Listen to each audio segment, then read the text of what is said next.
Hey everybody, what is going on? I hope you guys are all doing well, and welcome to another tutorial video. In this video, I'm going to be explaining to you guys how you can change your button colors on Squarespace, so let's get right into it. Now, button colors are basically tied to your style on your site. It is not that free for editing. You can't really change your colors except if you code it in CSS, which I'll show you how to do. I won't show you exactly an example, but I'll show you where to go and what you can do with it.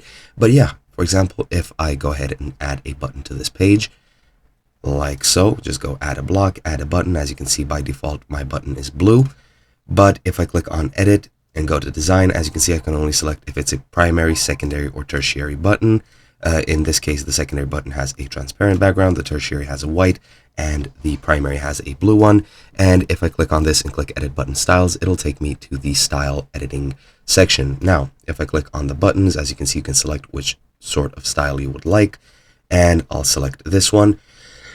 And as you can see, the primary button is still blue. For example, if I go to the primary ones, as you can see, you can't really change the colors over here. You can reset the buttons if you so choose, but pretty much to reset your buttons or to actually change your button colors, you do need to change the colors of your site. So if you go into site styles, as I did right now, you can go over into colors, and then you can select a new sort of layout for colors or color palette.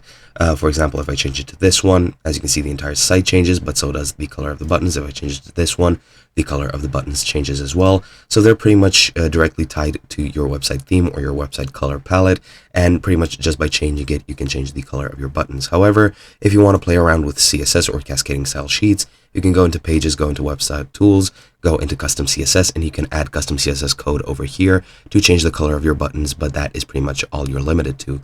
Hope you guys enjoyed, and I'll be seeing you guys in another video.